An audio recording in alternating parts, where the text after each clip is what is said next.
अस्सलाम वालेकुम, मैं आपका अपना कंप्यूटर लेक्चरर असदुल्ला गिल।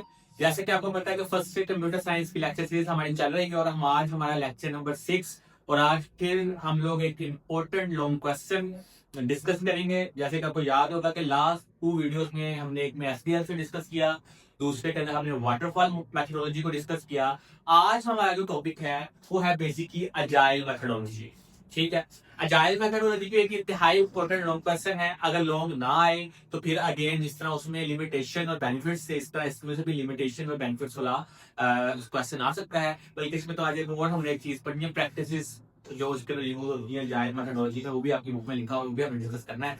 तो हम लेक्चर को खींचेंगे, टू द पॉइंट बात करेंगे जिससे आपको इजीली समझ आ जाए कि वाटरफॉल क्या था और अजाइल क्या। अच्छा, सबसे पहले थोड़ा सा बैकग्राउंड पे आते हैं।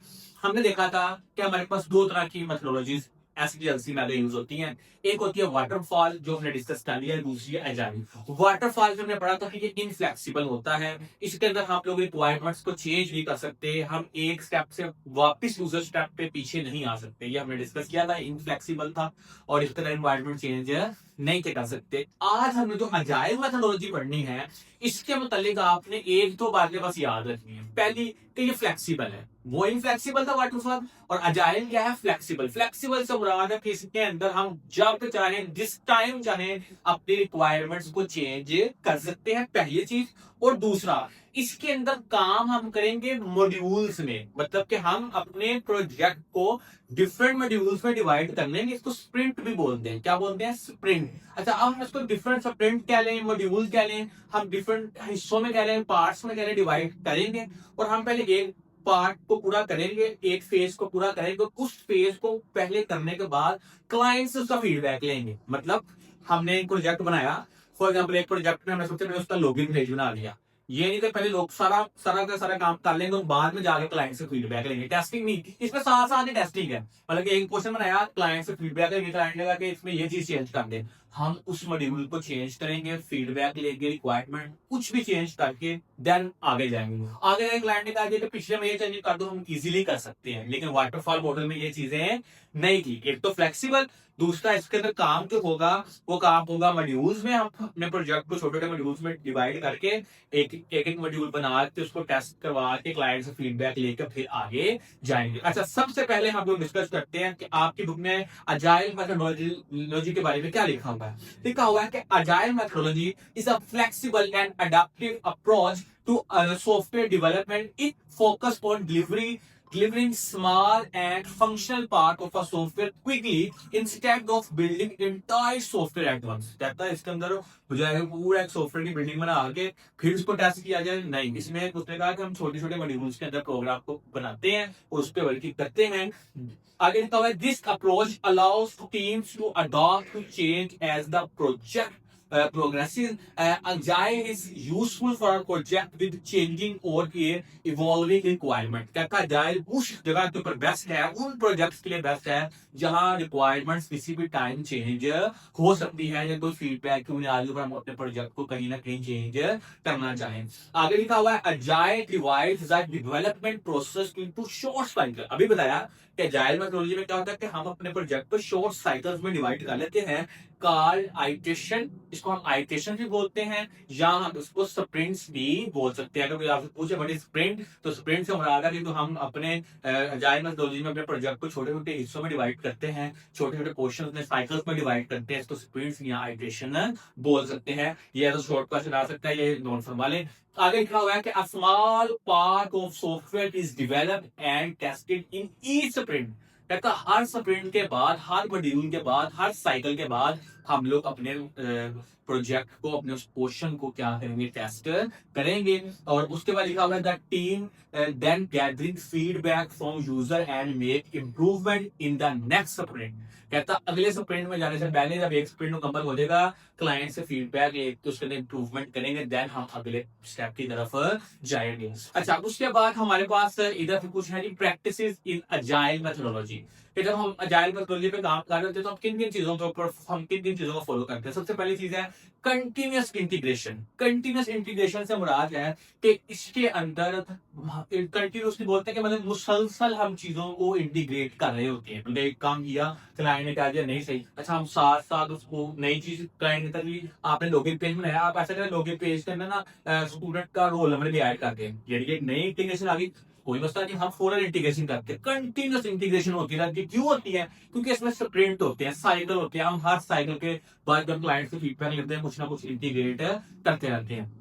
उसके बाद है test driven development. Test driven development से मुराद क्या है कि ये एक ऐसी मेथोडोलॉजी है कि इस तरह जो डेवलपमेंट होती है ना टेस्ट ड्रिवन होती है, कि मतलब कि टेस्टिंग हर स्प्रिंट के बाद, टेस्टिंग हर स्प्रिंट के बाद हम या खुद टेस्ट कर रहे होते हैं या क्लाइंट टेस्ट करके हमें फीडबैक दे रहा होता है, कि आखिर में जाके हम ना उसको टेस्ट करें। इससे अगर पीछे एसपीएल से उसमें पढ़ा कि हम पूरा बना लेते हैं और आखिर में जाके डेवलपमेंट के बाद टेस्टिंग करते हैं, इसमें फौरन टेस्टिंग होगी।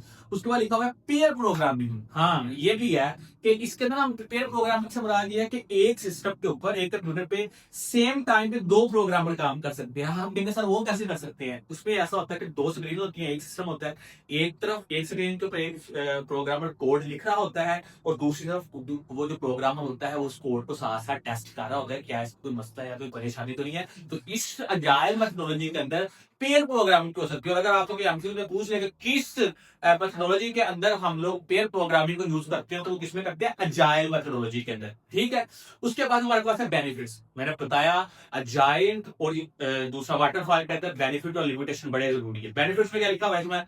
High flexibility. उसमें क्या था?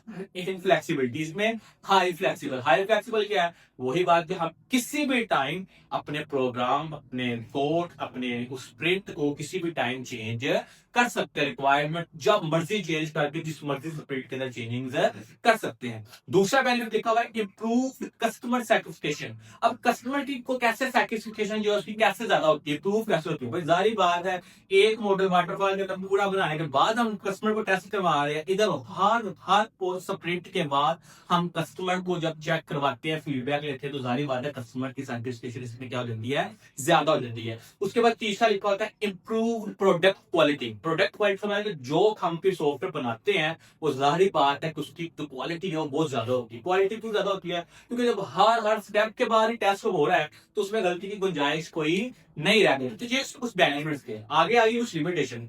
अच्छा, लिमिटेशन में सबसे पहले मसला लिखा हुआ है स्केलिंग चैलेंजेस। स्केलिंग चैलेंजेस से मुराद है कि अगर तो हम इसको पर्टिकुलर स्मॉल जगह के ऊपर स्मॉल टीम के लिए यूज कर रहे तो ठीक है, लेकिन जैसे इसमें हम लोग अपनी टीम को इंक्रीज करते हैं या प्रोजेक्ट को बड़ा करते हैं ना, तो फिर ये जब तो स्केल इसका बड़ा करते हैं, किसी भी प्रोजेक्ट का टीम इंक्रीज करते हैं, तो इसमें मसला होता है। मसला क्या होता है कि फिर इसमें ना टाइम ज्यादा लगता है। जब इतने ज्यादा बड़ा प्रोजेक्ट होगा उसको बार बार हम चेंजिंग और क्लाइंट से रिक्वायरमेंट पूछ के फीडबैक आ रहे होंगे ना, तो सारी बात है फिर इसमें बहुत हमें टाइम भी ज्यादा लग सकता है और कॉस्ट भी फिर ज्यादा लग सकती है जब ये बड़े स्केल के ऊपर हम इसे इम्प्लीमेंट करेंगे। दूसरी लिमिटेशन लिखी हुई है stakeholder involvement. Stakeholder involvement उठा लास्ट क्या तो जारी बात है इसके अंदर हर स्प्रिंट के बाद, हर साइकिल के बाद स्टेक होल्डर की यानी कि क्लाइंट की हमें टेस्टिंग करवानी पड़ेगी, क्लाइंट से फीडबैक लेना पड़ेगा। और अगर क्लाइंट अवेलेबल नहीं है, इसको थोड़ा सा पढ़ भी लेते हैं। इसमें लिखा हुआ है agile requires active participation from all stakeholder. इसके अंदर सारे स्टेक होल्डर की पार्टिसिपेशन एक्टिव चाहिए। आगे लिखा है the process can slow down if some of the stakeholder are unavailable or not fully involve. अब सारी बात है प्रिंसिपल का हमने अब आज टेस्टिंग करनी है, प्रिंसिपल अवेलेबल नहीं है, मैनेजमेंट में अवेलेबल नहीं है, स्टूडेंट अवेलेबल नहीं है, तो हमारा प्रोसेस स्लो हो सकता है या रुक सकता है। तो ये इसका लिमिटेशन है जिसको उसने कहा है कि स्टेक होल्डर है इन्वॉल्वमेंट। उसके बाद तीसरा है लेस प्रिडिक्टेबल।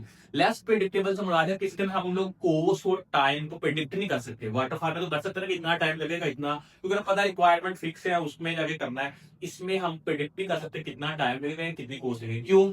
क्योंकि जाहिर बात है जब हर फेज के बाद कुछ ना कुछ उसमें इंटीग्रेट होगा, फीडबैक में कोई ना कोई चेंजिंग आएगी, तो ना उसमें टाइम हम प्रिडिक्ट कर सकते हैं, ना ही हम इसके अंदर क्या कर सकते हैं, कोस्ट प्रिडिक्ट कर सकते हैं। उम्मीद है कि आपको वाटरफॉल और अजाइल इन दोनों मेथोडोलॉजीज की समझ आ गई होगी। और अगर आपका कोई क्वेश्चन हो तो कमेंट सेक्शन में लाजमी पूछें। और अगर अभी तक आपने चैनल को सब्सक्राइब नहीं किया तो चैनल को सब्सक्राइब और वीडियो को लाइक लाजमी करें। इंशाल्लाह अगले लेक्चर में आपसे मुलाकात होती है। अल्लाह हाफिज।